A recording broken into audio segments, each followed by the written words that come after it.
ኢንተርቪው የመስጠት ብዙም ልማዱ እንደሌላት የሚነገርላት ዘርፌ ከበደ በአነጋጋሪ ቃለ መጠይቅ ብቅ ብላለች። ከአሰብ እስከ ወልዲያ ያሳለፈችውን ሁሉም መስክራለች። ከደስታ እስከ ሐዘን በዚህ ቃለ መጠይቅ ላይ የህይወት ገጾቿን ለምስክርነት አብቅታቸዋለች። ኢየሱስን በማለቷ በኦርቶዶክሳውያኑ ቤት የደረሰባትን ጫናንና መገፋትንም ከዓመታት በኋላ በአደባባይ ግልጥልጥ አድርጋዋለች። ከዘማሪት ዘርፌ ይህ ቃለ መጠይቅ በኋላ ለገንዘብ ሲል ጾታውንም ሳይቀር እንኳን ከመቀየር ወደ ኋላ አይልም። የገዛ ቤተሰቡንም ሳይቀር ወደ ገበያ ለማውጣት አይኑን አያሽም የሚባልለቱ የማህበራዊ ሚዲያው ጡረተኛ ዮናስ ሙሉነህ ነገሮችን ወደ ሌላ አቅጣጫ እንዲሄዱ ወገቡን አስሮ ብቅ ብሏል። አሜሪካ ከገባ በላብና ወዙ ሰርቶ በልቶ የማያውቀው ግለሰቡ ዘርፌ ከበደን መሸቂያ አድርጓትም ለመታየት ነው የሞከረው። የእህታችን ዘማሪት ዘርፌ ከበደ በሐዘንና በደስታ የተቀላቀለበት የህይወቷ ጉዞ ምን ይመስል ነበር የሚለውን ለመመልከት እንሞክራለን። ዘባራቂው ዮናስ ሙሉነህም ምን አለ የሚለውን በአብሮነት ቆይታችሁ በዝርዝር የምትሰሙት ይሆናል። የብላቴናው አልፈት አሁንም ድረስ መነጋገሪያ እንደሆነ ነው። አሳዛኟ ብላቴና ራሷን ከማጥፋቷ በፊት ስለነበሩት ጉዳዮችም ዝርዝር መረጃዎች ወጥተዋል። የስልኳን ፓስወርድ አስቀምጣ በመሆኑ ተግባሩን የፈጸመችው ከስልኳ ላይ የተገኙት መረጃዎችም ለቤተሰብ የእግር እሳት ሆኖባቸዋል። ለብዙዎች መማሪያ የሚሆን ነውና ዝርዝር ይዘንበታል። ዘማሪ ኬፋ ሚደቅሳ ላይ የተሰጠ ምስክርነትም ሌላኛው አነጋጋሪ የሆነ ጉዳይ ሲሆን ስለ ዘማሪው አጋልጣለሁ ያለው ግለሰብም ዘማሪውን አጋለጥኩበት ያለበት መንገድም አግራሞትንም ፈገግታንም ጭሯል። ከዚህ ጉዳይ ጋር አብረን ዘማሪ ኬፋ ሚደቅሳ ያስተላለፈው አሳዛኝ አጽናኝ መልእክትን ይዘን መተናል። ሰዓቱን ጠብቆም ወደ እናንተ የሚደርስ ይሆናል። ሰላም ጤና ይስጥልን የሻሎም ሚዲያ ቤተሰቦች፣ ሰላምታችን በያላችሁበት የዓለም ጫፍ ሁሉ ይድረስ እያልን በመግቢያ ያስተዋወቅኳችሁንና ሌሎች መረጃዎችን አጠናቅረን ይዘን መተናል። ለዩቲዩብ ቻናላችን አዲስ ከሆናችሁም ሰብስክራይብ በማድረግ ቤተሰብ ሁኑን።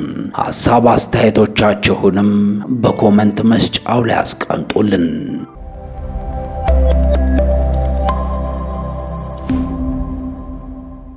በቅድሚያ ስሙት ወዳልነው መረጃ ተሻገርኩኝ። ዘማሪውን አጋልጣለሁ ያለው ሰው መነጋገሪያ ሆኗል። ይህ ሐሳብ የሆኑ ሰዎችን ላያስማማ ይችላል፣ ሊያናድድም ጭምር ሲል ነው ቲኤስቲ አፕ በሚል የማህበራዊ ገጽ ላይ የሚታወቀው ተስፍሽ ሐሳቡን ያጋራው። እኔ አሁን ለሚናደዱትም ለሚደሰቱትም ግድ የለኝም፣ ማጋለጥ ካለብኝ አጋልጣለሁ። እንዲህ አይነት ሰዎችን ባለማጋለጣችን ብዙ ሰው ተሸውዷል ሲል ነው ብዙዎችን ባስደነገጠ መልኩ ስለ ዘማሪ ኬፋ ሚደቅሳ የምለው አለኝ ሲል የተሰማው። ከማጋለጤ በፊት ከወንድም ኬፋ ጋር ምናልባት ባልሳሳት ከ8 ዓመት በላይ አልፎ አልፎ ብቻ እንደዋወላለን በተለያዩ ጉዳዮች ላይ። ከዚህ ውጪ ከኬፋ ጋር የጠበቀ ወዳጅነትም ሆነ ፍቅር የለኝም። አንድ ቀን ግን ከ5 ወይም ከ6 ወር በፊት ስልክ ደወለልኝ። እሱ ሃሎ ዘማሪ ኬፋ ነኝ አለኝ። እኔ ደግሞ እንዴ ኬፋ አለህ እንዴ ስል መለስኩለት ነው ያለው። ሲቀጥልም ብዙም መልስ ሳይመልስ እወድሃለሁ አለኝ። ምን አልኩትም። እወድሃለሁ። ተው ኬፋ፣ ይቺ ነገር ደስ አላለችኝም።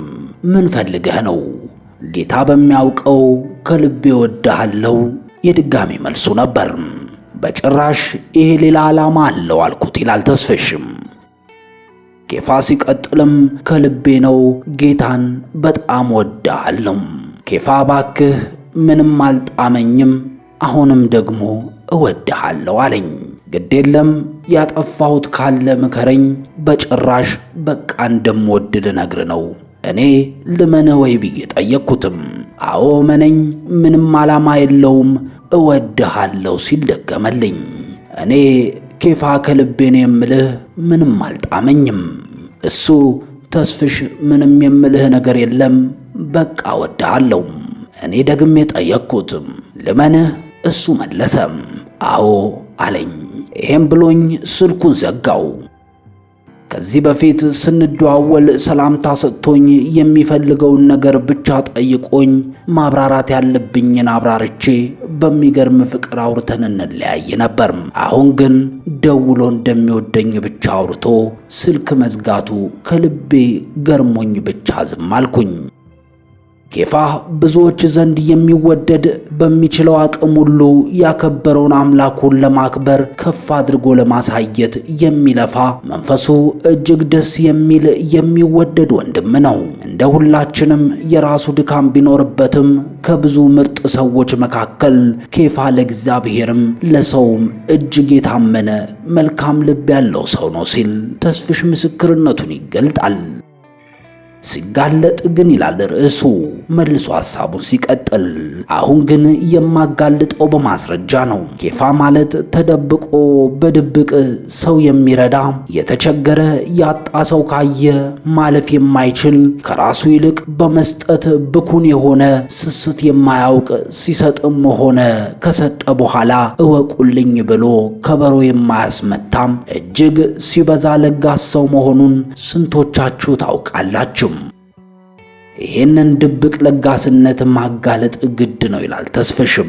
በሌላ በኩል ደግሞ በሚችለው አቅም ሁሉ ራሱን ወደ እግዚአብሔር ሙላት ለማድረስ በግሉ የሚለፋ ሰው ነው።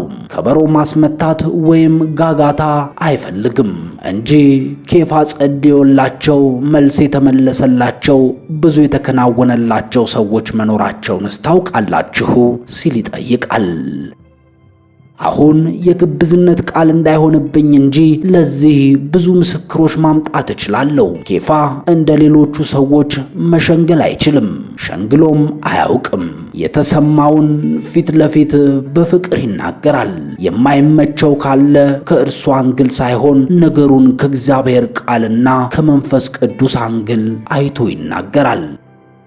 ሲነግር ሆን ብሎ አስቦ ሰው ለመጉዳት ሳይሆን ትክክል ነው ብሎ ያመነውን የእግዚአብሔርን ሐሳብ በገባው መንገድ ፊት ለፊት ይናገራል። መሸንገልና ማስመሰል ኬፋ ዘንድ ፈልጋ አታገኝም። ፍቅሩም ጥላቻውም ፊት ለፊት ነው። አከተመም። ኬፋ ሆይ የእኔ መልእክት አሁን የልብ ቅንነት በውስጥ የሞላውን እውነት የምትገልጥበት ስፍራ በጥቂቱ ቸርች መስርተሃል፣ ተክለሃል። በግሌ ብዙ እንዲህ አይነት ነገሮች ባይመቹኝም በቃ በራስ ለመቆም ውስጥ ያለውን ራዕይ ለሌሎች ለማካፈል ቸርች መትከል ይሁን። እንኳንም አንተ ሌላውም ለማጭበርበር እንደሱ ከፍቶ ሀብታም ሌቦች ሆነዋል፣ ለዚያውም ሕጋዊ ሀብታም ሌባ። አንተ ግን በፍጹም ቅንነት እኔም ሆንኩኝ ሌሎች በሚመሰክሩልህ ቅንነት ብቻ ይህን ስፍራ አሳድገው። ያለህ ነገር አይወሰድብህም። በተቻለ መጠን የሐሰተኛ ነቢያቶች መገኛ እንዳይሆን ስፍራን ሳትለቅ በጽድቅ አገልግል። ማንኛውም ነብይ ነኝ የሚል መድረክ ላይ በመቆምና በማገልገል በሰዎችም በእግዚአብሔር ፊትም ያገኘውን ሞገስ እንዳይወስድብህ ተጠንቀቅም። ቃሉን ብቻ አስተምርም፣ በቃሉ ብቻ ኑርም፣ ቃሉን ብቻ ስበክም፣ በቃሉ ብቻ አገልግል። ይሄ ምክሬ ነው። ተስፍሽ ነኝ ከእውነት መንደር ሲል ለወንድም ዘማሪ ኬፋ ሚደቅሳ ይህንን ምስክርነት አጋርቷል። ይህን ምስክርነት የተመለከቱም ብዙዎች ወንድም ስለ ወንድሙ በዚህ መልኩ ሲመሰክር ማየት እንዴት ደስ ይላል ሲሉ ሐሳባቸውንም አጋርተዋል። ኬፋ ሚደቅሳ ደግሞ በማህበራዊ ሚዲያው ይህንን መልእክቱን አጋርቷል። ቀላል አልነበረም የደረሰብኝ፣ ግን ይሁን አምላኬ ለክፉ አልሰጠኝም።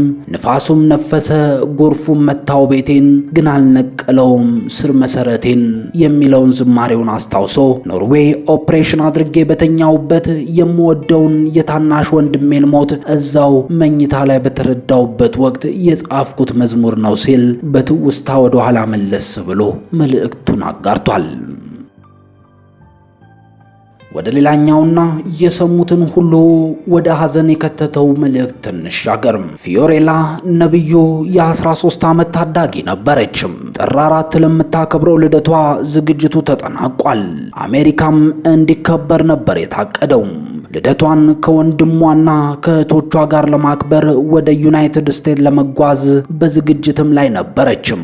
የበረራ ትኬት ተቆርጦም ተዘጋጅቶ ነበር። ልደቷ ሊከበር 7 ሳምንት ሲቀሩት ፊዮሪላ ራሷን አጠፋችም። አባቷ ነብዩ ሳሙኤል ፈረንጅ በእኔ በኩል ምንም ምልክት አላየውም ነበር ይላል። ይሄ እየመጣ እንደሆነ ማንም የነገረኝ አልነበረም ይላል። ይህ የፊዮራል ታሪክ ነው።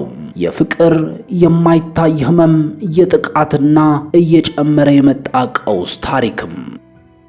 ፊዮሪላ በወላጆቿ እንዲሁም በወንድምና በእህቶቿ በጣም የተወደደች ነበረችም። በተለይም ከአባቷ ጋር የተለየ ግንኙነት ነበራትም። ከልጆቹ ጋር ጥሩ ጊዜ ማሳለፉን ነብዩ ደጋግሞ ይናገራል። ከፊዮሪላ ጋር ደግሞ ብዙ ጊዜ አብረው ያሳልፋሉ፣ ይጫወታሉ፣ ይስቃሉ። ወደ ተለያዩ ሀገራትም አብረው ተጉዘዋል። ፊዮሪላ በበረራ ወቅት ሁል ጊዜ ከጎኑ ትቀመጥ ነበር። ኮፓይለት ረዳት አብራሪ እንላትም ነበር ሲል ነብዩ ያስታውሳል። እሷ ልጁ ብቻ አልነበረችም፣ የቅርብ ጓደኛውም ነበረችም። በቤትም ሆነ በትምህርት ቤት ፊዮሪላ በቀልዷ በብልሃቷና በራስ መተማመኗ ትታወቅ ነበር። አስተማሪዎቿም ብሩህና ተወዳጅ እንደሆነች ይናገራሉ። በቀላሉ ከሁሉም ጋር የምትግባባም ነበረችም። እንደ አባቷ ገለጻ ከሆነ ከዕድሜ በላይ የበሰለችም ነበረችም። ከዕድሜዋ በላይ ብልህ፣ ጥንቁቅ፣ ገንዘብ የማታባክን አዋቂና መካሪ ነበረች ይላል አባቷም። 4 ልጆች አሉኝ። የልጆቼ ሁሉ ሰብሳቢ፣ መካሪና አስተዋይ ልጄ እሷ ነች እል ነበር ይላል አባቷ። ፊዮሪላ የአባቷን ፈለግ በመከተል ወደ ንግድ ዓለም የመግባት ህልምም ነበራትም። ስለ ወደፊት እቅዶቿ መሳካት የምትጥረው ፊዮሪላ በህይወቷ ውስጥ ምንም ተስፋ መቁረጥን የሚያመላክት ነገርም አልነበራትም። አባቷ የማያውቀውና ህይወቷ ካለፈ በኋላ የተረዳው ነገር ቢኖር ፊዮሪላ በድብቅ ስትታገለው የቆየችው ጉዳይ እንደነበረ ነው። ከመሞቷ በፊት ባሉት ወራት ፊዮሪላ ክብደቷ ጨመረም። ከዕድሜዋ አንጻር ይህ ያልተለመደ ነገር አይደለም። ውፍረቷ ግን በእኩዮቿ ዘንድ የፌዝ ምንጭ ሆነም። በትምህርት ቤትም ሆነ በበይነ መረብ የሚሳለቁባት የሚያፌዙባትም ሰዎች ነበሩ። ጓደኞቿ በኋላ ላይ ለአባቷ እንደነገሩት ከሆነ ቲክቶክን የመሳሰሉ ማህበራዊ ሚዲያዎችን ጨምሮ በአካልም ጭምር ፊዮሪላን በውፍረቷ ምክንያት የሚሳለቁባት እንደነበሩ ነገሩትም። ይህንንም ካለፈ በኋላ ነው የሰማው። እየዋለ ሲያድር ይሄ ጉዳይ በራስ መተማመኗን ይሸረሽረው ጀምሯል። ፊዮሪላ ጉዳዩ ምቾት እንዳልሰጣት ለእህቶቿና ለጓደኞቿ ክብደት እየጨመርኩ ነው፣ ራሴን አልወድም ብላቸዋለችም። ግን ትኩረት የሰጠችው ነገር እንደማይመስልም ታደርጋለችም። ያመረረች እንዳይመስላቸውም በማሰብ ደግሞ በፍጥነት ጉዳዩን ለማለዘብ ትሞክራለችም። እየቀለድኩ ነው ስትል ጉዳዩን ታሳርጋለችም። በኋላ ላይ ራሷን ስለማጥፋት የነገረቻቸውም ነበሩ። ራሷን ስለማጥፋት ስታወራ እንኳን እንደ ቀልድ አድርጋ ነው የምታነሳው። ጓደኞቿ በቁም ነገር እያወራች ስለመሆኑም አላወቁም። አባቷ ግን እነዚህን ጉዳዮች ሰምቶም አያውቅም። ሌሎች እየተጎዳች እንደሆነ ያውቁ ነበር ይላል ነብዩም። እኔ አባቷ ግን አላወቅኩም። በመጨረሻም ቀናት የፊዮሪላ ባህሪ ቀስ በቀስ መለወጥ ጀመረም። ከእህቷ ጋር የምታድርበት መኝታ ቤትን ቀየረችም። አያቷ አልነበሩምና የእሳቸው ክፍል ማደር ጀመረችም። በሯን ሁሌም እንደቆለፈች ነው። ለምን ክፍል እንደቀየረች ስትጠየቅ ምላሽ አላጣችም። አልጋው የበለጠ ምቹ ነው ስትልም ነበር ምላሽ የሰጠችው። በሩን ለምን ትቆልፊያለች ስትባል ሰው ቢገባስ ነበር መልሷ። የሚያስፈራም የሚያሳስብም ምላሽ አልነበረም። እንዲያውም ማንንም የሚያስማማ አይነት መልስ ነው። በዚህ ምክንያት ራሷን ልታጠፋ ነው ብሎ የጠረጠረም አልነበረም። የመጨረሻዎቹ ቀናት ለፊዮሪላም ለቤተሰቧም የተለመደው አይነት ነበር። ጠዋት አባቷ ጎልፍ ለመጫወት ሲወጣ ስማው በተለመደ ፈገግታ መልካም ቀን ብላው ነው የተለያዩትም። ስጋውን ባዶውን ያለ ዳቦ በላችም። ለራት ስቴክ እንዲሰራላት ጠይቃ ነበር ይሄ የቀረበው። የተለመደ ራት ነበር። ሳቅና ፈገግታ ከፊቷ አልተለያትም። ስልክ አብዝተሻል፣ ክፍል መቆለፍ ጀምረሻል፣ እንነጋገራለን ብለው ቀጠሮ ይዘው ተለያዩም። ሁለቱም ወደ መኝታ ክፍላቸው። ምንም የተለየ ምልክት አላዩም። ሁሉም እንደሚለው እግዜር በስራው እንዳልገባ ነው መሰል ሲል ምንም ምልክት አለማየታቸውን በተመለከተ አባቷ ደጋግሞ ይገልጻል። ይሄ የሆነው እሁድ ምሽት ነበር። ሰኞ ጠዋት ሁሉም ነገር ተለወጠ። ነብዩ የሕክምና ቀጠሮ ስለነበረው አርብ ወደ አሜሪካ ለመሄድ እየተዘጋጀ ነበር። ሰኞ አገር ውስጥ ሌላ ቀጠሮ ነበረው። ነብዩ ሰኞ ጠዋት ብዙ ጊዜ በቤቱ ያሳልፋል።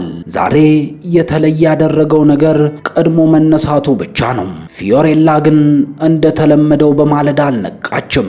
ቀስቅሷት ሳይል ራሱ ሄዶ በሯን አንኳኳ። መልስ አልሰጠችም።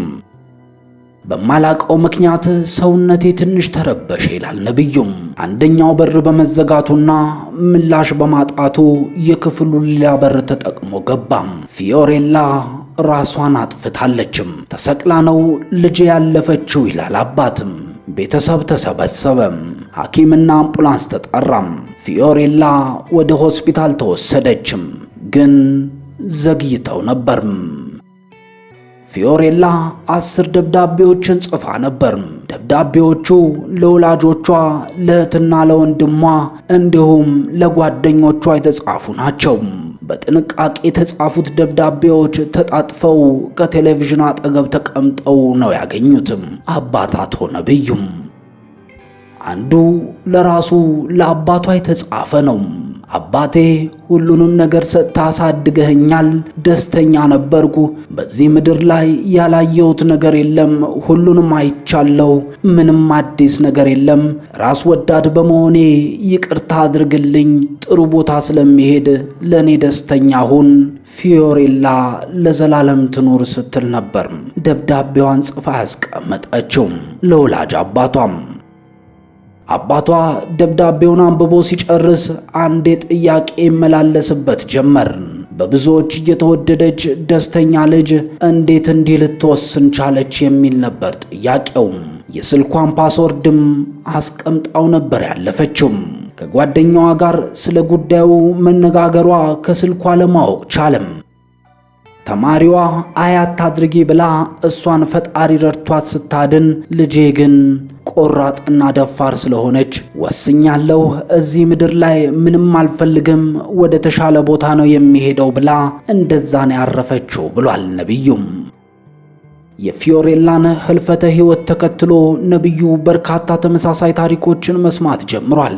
ልጆች በአስራዎቹ ዕድሜ ውስጥ የሚገኙ ታዳጊዎችና ወጣቶች በተመሳሳይ ህይወታቸውን እያጠፉ እንደሆነም ሰምቷል። ውድ ቤተሰቦቻችን ጉዳዩ ላይ ሐሳብ ስጡበትም። በመግቢያዬ ወደ አስተዋወቅኳችሁ ሌላ መረጃ ተሻገርኩም። ኢንተርቪው የመስጠት ብዙም ልማዱ እንደሌላት የሚነገርላት ዘርፌ ከበደ በአነጋጋሪ ቃለ መጠይቅ ብቅ ብላለችም። ከአሰብ እስከ ወልዲያ ያሳለፈችውንም ሁሉ መስክራለችም። ከደስታ እስከ ሐዘን በዚህ ቃለ መጠይቅ ላይ የህይወት ገጾቿን ለምስክርነት አብቅታቸዋለችም። ኢየሱስን በማለቷ በኦርቶዶክሳውያኑ ቤት የደረሰባትን ጫናንና መገፋትንም ከዓመታት በኋላ በአደባባይ ግልጥልጥ አድርገዋለችም። ከዘማሪት ዘርፌ ይሄ ቃለ መጠይቅ በኋላም ለገንዘብ ሲል ጾታውንም ሳይቀር እንኳን ለመቀየር ወደ ኋላ አይልም፣ የገዛ ቤተሰቡንም ሳይቀር ወደ ገበያ ለማውጣት አይኑን አያሽም የሚባልለቱ የማህበራዊ ሚዲያው ጡረተኛ ዮናስ ሙሉነ ነገሮችን ወደ ሌላ አቅጣጫ እንዲሄዱ ወገቡን አስሮ ብቅ ብሏል።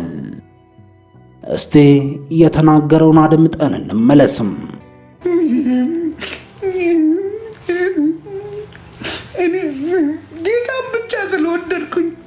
ጌታን ስለወደድኩኝ የት መሄድ እንዳለብኝ አላውቅም። ምን ማድረግ እንዳለብኝ አላውቅም። እማውቀው አንድ ነገር ብቻ ነው፣ እሱም ኢየሱስን ነው። በቃ ጠራዋለሁ። አብራት ታለቅሳለች ደግሞ ጀለሷ። ኢየሱስ ልዘምር ከማለት ውጭ ለምን አልሞት? ለምን አይዘከዝኩኝም? በቃ ለኔ ክብሬ ነው። አሁን አልቅሳ ትሸቅል። ጌታ ኢየሱስን ብቻ ላምልክ ስላልኳቸው ኦርቶዶክስ ሌላ ምንድን ነው የምታመልኪው? ንገሩኝ እስቲ ኦርቶዶክሶች፣ ሌላ የምታመልኩት አለ እንዴ? እኔም አላውቀው አለ። አምልኮ ሌላ አለ ኦርቶዶክስ ጋር። አምልኮ ለጌታ አምልኮ ስላሴ ነው። አምልኮ ሌላ ቦታ እኔ ክርስቶስ መንገድ ላይ ሲያዩኝ ይተፉብኛል። ተበላበት ሃይዌይ ላይ ማለት ነው። አሁን ውጪ በቃ ይለኛል። ታውቂያለሽ፣ በጣም እታገላለሁ፣ እጮሃለሁ። ከመኪና ወጥተሽ 75 ማይል እየሄዳለች። የሰማሁት ደግሞ 9 ዓመት ሆኗታል ጭራሽ። ጌታ ኢየሱስ እርዳኝ እላለሁ። በቃ ኢየሱስ አድነኝ። በጣም በቃ የሆነ ጨለማ መጥቶ ይከበኛል። ራሴን በቃ ጠላሁ።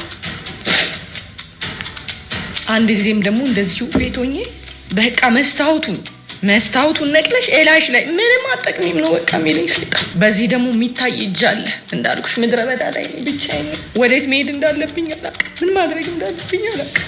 እማውቀው አንድ ነገር ብቻ ነው፣ እሱም ኢየሱስን ነው በቃ። ያኛው በጋሻው ነደደች፣ ካሴቴን ስላቃጠሉ ሻሸመኔ ነደደች፣ ኦርቶዶክስ ነደደች ብሎ አንጀቴ ቅቤ ጠጣ ብሎ አረመኔነቱን አሳየ። ያቺን ነገር አቧራ ለማንሳት አሁን መጣሽና እኔ ኦርቶዶክስ ነው እንዴ ገለቴ ነው አለቀሽ ነው። ሰዓቱን አላወቅሽም። እንደውን ይማኛል ያራድዬ ልጅ ይባንድናል። ከ5 ዓመት በኋላ መጣሽ ተተፋብሽ። አሁንስ ለምን አይተፉብሽ? ወደዚህ ድሮ ከተፉብሽ አሁንስ ለምን አይተፉብሽ? ተመልሰናል። አሜሪካ ከገባ በላብና ወዙ ሰርቶ በልቶ የማያውቀው ግለሰቡ ዘርፌ ከበደን መሸቀያ ሊያደርጋት ሲሞክር ነው እየታየ የሚገኘው። የእህታችን ዘርፌ ከበደ በሐዘንና በደስታ የተቀላቀለበቱ የህይወቷ ጉዞ ምን ይመስል ነበር የሚለውን መመልከት ያስችለን ዘንድ ከቃለ መጠየቁ የተወሰኑ ክፍሎችን እናስደምጣችሁ። እኛ ግን ከወዲሁ ተሰናበትን። አሁን ብዙ ጊዜ የሚታሰበው መጀመሪያውኑ ውስጥ ለውስጥ እዛው ያላችሁ ከውጭ ካሉት ከወንጌል አማኝ ወይንም ደግሞ ከተሐድሶ እንቅስቃሴ ውስጥ ካሉ ሰዎች ጋር ግንኙነት ፈጥራችሁ እንደው በቃ ዝም ብላችሁ በአካል ብቻ እዛ ሆናችሁ ከዛ ግን ለመውጣት እየተመቻቻችሁ ቆይታችሁ ከዛ ልክ ውግዘቱ ሲደርስባችሁ በቀጥታ እንደወጣችሁ ነው የሚታሰበው።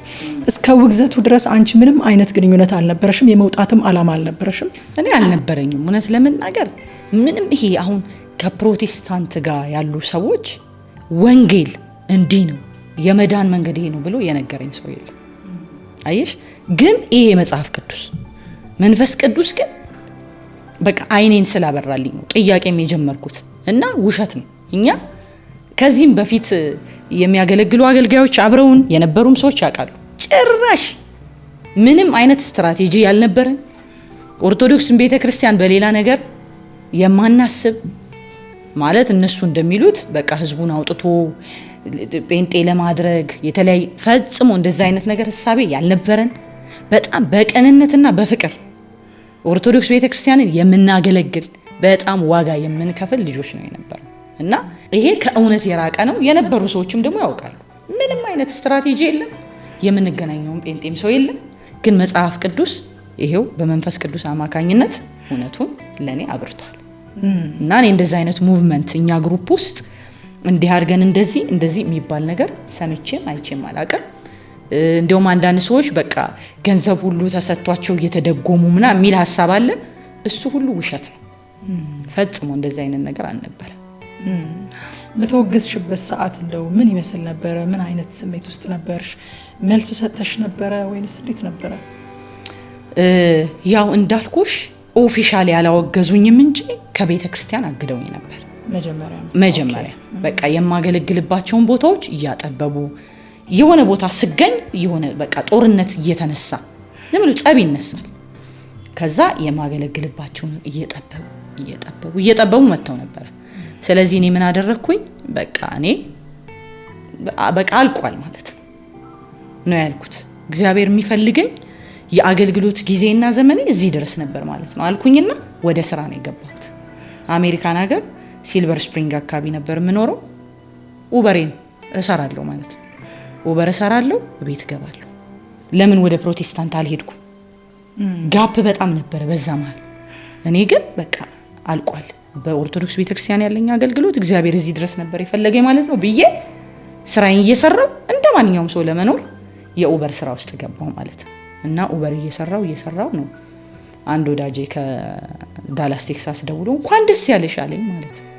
እኔ ደግሞ ምን ተፈጥሮ ነው ብዬ ምንድነው አልኩት። ሌሊት ስለሆነ ምነዳው ቀን እተኛለሁ ስለው ተወገሽ እኮ አለኝ። ኤኒዌይስ ኦሬዲ መጀመሪያም ተዘጋግቷል አልሄድም። ስለዚህ ምን አልኩ፣ አይ በቃ ገላገሉ አልኩኝ። ኢሳት ዘግቦታል። አታችን ማድረግ ከተቻለ ከዚህ ጋር እናደርገዋለን። ኢሳትም ዘግቦት ነበር። የወጣው ወረቀት ነበረ። በወቅቱ ሲያወግዙ አልጠየቁኝ። ጥፋቴ ምንድነው፣ ችግሬ ምንድነው ምናምን የሚለውን ነገር ምንም አልሰማሁም። የሰማሁት ግን መወገዜን ብቻ ነው። ጠርቶም ይሄና ይሄ ስተት አለ ይሄ አለ ብሎ በመጽሐፍ ቅዱስ ሙግት ውስጥ የተቀመጠ የለም፣ ያስረዳኝም የለም ማለት። ስለዚህ ጭፍን በሆነ መንገድ ተሰብስቦ ሲኖዶሱ አውግዞኛል ማለት ነው። ያው ለኔ ግን ወደ እውነቴ ወደ ኢየሱስ ስለሆነ ያስጠጉኝ ምንም ጉዳት አላደረሱብኝም። ከዛ በኋላ ወደ ኢትዮጵያ ተመልሰሽ መተሽ ነው ከተሐድሶ ህብረት ጋር የተወሰነ ጊዜ የምታገለግይባቸውን አጋጣሚዎች አይቻለሁ። እኔ መጥቼ ተገልግያለሁኝ። እንዴት ነበር ወደ ተሐድሶ የገባሽው? ከዛ አሜሪካን ሀገር እያለሁ ነው እንግዲህ በጣም ሁሉም ነገር ፌል በሚባል ሁኔታ ውስጥ እየገባሁ ያው አገልጋይ ነበርኩ። ስለዚህ ከአገልግሎት ነው ሁሉም ነገር የነበረው። ቢዝነስም ነበረኝ። ባጭሩ እግዚአብሔር ይረዳኛል፣ ወደፊት ዲቴል አወራዋለሁ። የነበረኝ ነገር ይገርምሻል። ኢየሱስን ማመን ስጀምር የነበረኝ ሁሉ አመድ ሆነ ማለት ነው። እና ኢየሱስን መውደዴን አውቃለሁ። ነገሮች ግን እንደዚህ ለምን እንደሚሆኑ አልገባኝም። ስለዚህ ይሄ ከኡበር ከመስራቴ በፊት በጣም ችግር ውስጥ ወደኩኝ፣ ረሃብ ውስጥ ወደኩኝ። በቃ የሚሄድበት ቦታ የለም እና የተወሰኑ በፊት የሚያቆኝ ኦርቶዶክስ ቤት የነበሩ ልጆች በጣም መቸገሬን ሰምተው ብር እስከሚያዋጡልኝ ድረስ የነበረኝ ነገር ሁሉ አመድ ሆነ ማለት ነው። እና ውስጤ ጥያቄዎች ተፈጠሩ። ለምንድን ነው እንደዚህ የሚሆነው? ምንድነው ያደረኩት? ያኔ በጣም ጠንካራ አልነበርኩ። የተወሰነ ነገር ገብቶኛል፣ ተረድቻለሁ። የሚሆነው ነገር ግን የሚሆነው ለምን እንደሆነ አልገባኝም። እና አንደኛ በሄድኩበት ቦታ ሁሉ በቃ የጥላቻ አይነት በአይነት በየአይነቱ ልበልሽ። ልብስ መግዛት አልችልም፣ ሾፕ መሄድ አልችልም፣ ካፌ መዝናናት አልችልም። የቁም እስረኛ ሆንኩኝ ማለት ነው። በሄድኩበት በወጣሁበት ቦታ ሁሉ እንገልሻለን የተለመደ ነው። ጠብጠብ የሚላቸው ሰዎች አሉ። በጣም በቃ አይቼው ማላቀው ሪጀክሽን ማለት ነው። አስቢ እንግዲህ ከዛ ሁሉ ክብር ኢየሱስን በመምረጤ ኢየሱስን በመውደዴ አፕሪሺየት ሊያደርጉኝ ሲገባ ድንጋ ነው የመጣው። ዘፋኝ እያለው ያልነበረ ድንጋ ለኢየሱስ ተለየው፣ ኢየሱስን ወደድኩት ስል ግን ድንጋ መጣ ማለት ነው። ከዛ በጣም ብዙ ተስፋ መቁረጦች መጡ። ሰዎች ስለሚያበረታ አወራዋለሁ። የነበረኝ ነገር ሁሉ አመድ ሆነ፣ ጠፋ።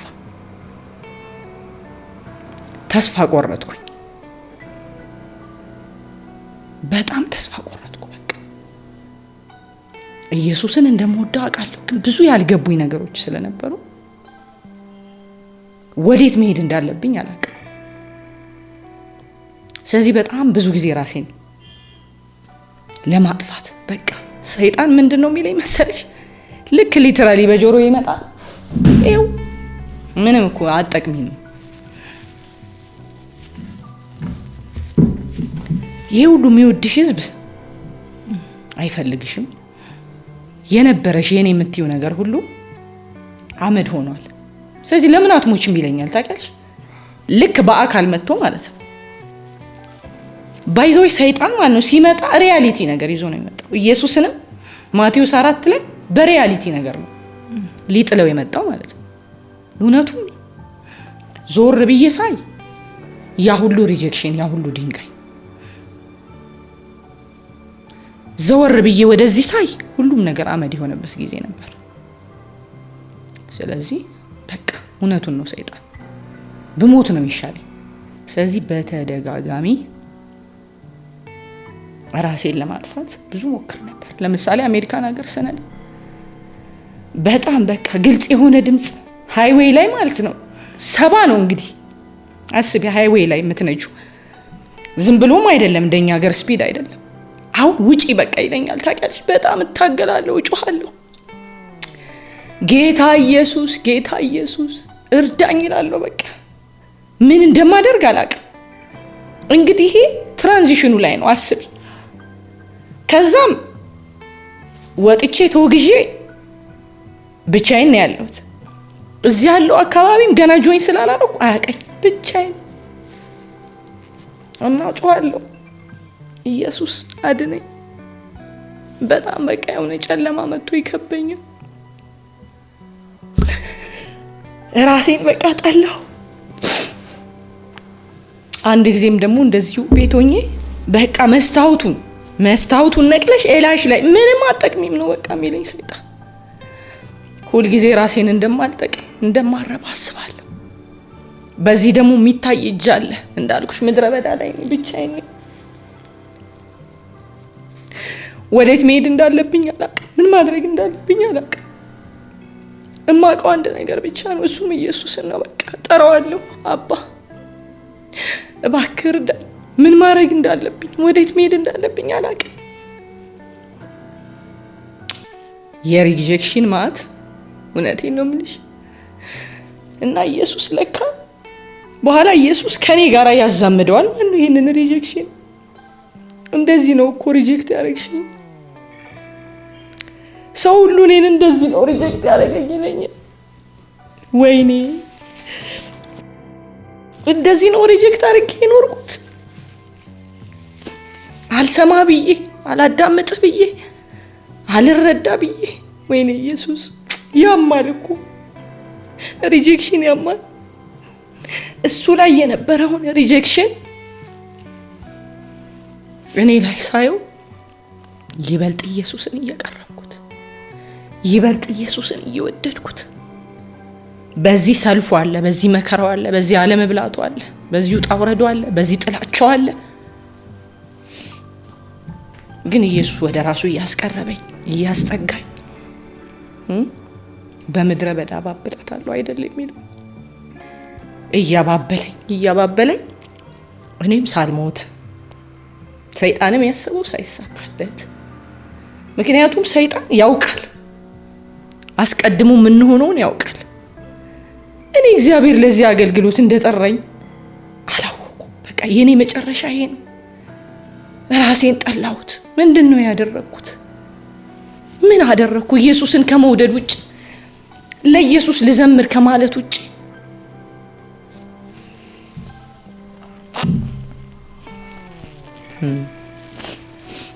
ባገኙኝ ቦታ ሁሉን ማለት አልችልም። ሁሉም ኦርቶዶክስ ቤተክርስቲያንን ስለማይወክል ግን ለመግደል በቃ እቺን እንደው ደፍቶ እንትን የሚል ጠፋ እና ሞዬ ነው በቃ ሁሉን ነገር ያደርጋል። ወጥቶ ባለቤቴ መኳንንት አንድም ነገር ውስጥ አልገባ። ፀጉር ቤትም ሲሄድ እሱ ያደርሰኛል፣ ከበር ይቀበለኛል። ቤት ኪራይ የሚከራየው እሱ ነው። እኔ እንዳለው ሲታወቅ እንዴት አይነት ጥላቻ መሰለሽ! ወደ ወቃ ያስወጡናል። ገበያ መገበያት አልችል በገንዘብ። እንግዲህ አስቢ የነበረ ጥላቻ ልነግርሽ አልችል። እና ግን ይሄ ሁሉ ጥላቻ ወደ ኢየሱስ እያስጠጋኝ፣ ወደ ሐሳቡ እያስጠጋኝ፣ ወደ ፍቅሩ እያስጠጋኝ፣ ደግሞ የእውነት ብቸኛ እውነተኛ ወዳጅ ኢየሱስ ብቻ እንደሆነ እያሳየኝ፣ ምድረ በዳይ በሆነ ጊዜ ያ ሁሉ ያጨበጨበልኝ ሰው አልደረሰልኝም፣ ማንም አልደረሰልኝም። የኔ ምላቸው አሉኝ የምላቸው ሰዎች ሁሉ ሊደርሱልኝ አልቻሉ። ግን አብሮኝ የነበረው ረዳቴ ግን ኢየሱስ እያሳመነ እኔም ደግሞ ለሱ ለመኖር እየቆረጥኩኝ ማለት ነው። ለምን አልሞት?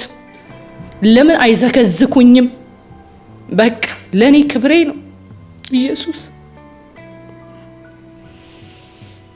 እኔ ኢየሱስን ወደዋለሁ ለማለት አይደለም።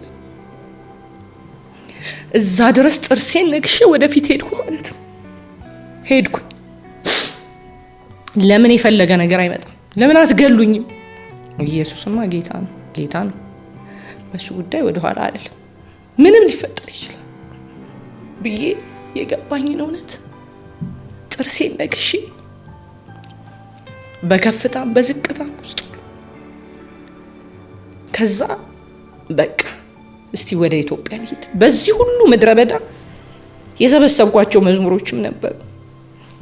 እስቲ ወደ ኢትዮጵያ ልሂድና በቃ እስቲ እዛ ደግሞ መዝሙር ልስራ፣ አየር ልቀይር ብዬ ነው እንግዲህ ወደ ፍኖተ አበው አገልግሎት ውስጥ የመጣሁት ማለት ነው። እነሱ ጋር ከመጣሁኝ በኋላ በጣም ያው መቸገሬን፣ ችግር ውስጥ እንደሆንኩኝ፣ በጣም ሰርቫይቭ ማድረግ እንዳቃተኝ ብዙ ነገር የነበረኝ ሰው እንኳንም አመድ ሆነ፣ እንኳንም ኢየሱስ ተረፈልኝ። ምንም አይቆጨኝም። ምክንያቱም ዋና ኢየሱስ ስለሆነ ማለት ነው። ለኔ ክብር፣ ለኔ ገንዘብ ዋናዎች አይደሉም። ዋና ኢየሱስ ነው። ጳውሎስ ብሏል። ለገባው እውነት ሁሉንም እንደ ጉድፍ እንደቆጠረ ለገባኝ ኢየሱስ ሁሉንም ነገር እንደ ጉድፍ ቆጥሬ ጥየው ስለነበር እዚህ ስመጣ መሄድበት ቦታ አልነበረኝ። ሁሉም ነገር በአንድ ቀን ነው የሆነው። ሁሉም በአንድ ጊዜ ነው የሆነው። እንዴት እንደሆነ እንኳን ሳይገባኝ ማለት ነው። ከዛው ላይ የተሐድሶ ሙቭመንት ውስጥ እዛ እንቅጠርሽ፣ አንቺም ሰርቫይቭ ታደርጊያለሽ፣ ያግዝሻል ብሎ እዛ መሄድ ጀመርኩኝ። በዛ አገልግሎት ነው እንግዲህ ተሰብስበው ፍኖተ አበው እንደገና ቃለ ዓዋዲ በነበረው አገልግሎት ውስጥ ገባው። በቃ እግዚአብሔር ራሱ ሂል እያረገኝ እየጠገነኝ በአንድ ጊዜ አልነበረም። የኔ የመዳን የተፈጸመው ሂደታዊ ነበር። ጥያቄዎች ነበሩኝ። እነሱን እየመለሰ እያባበለኝ እንግዲህ እስከ ተሐድሶ አገልግሎት ጊዜ ድረስ ቆየው ማለት ነው።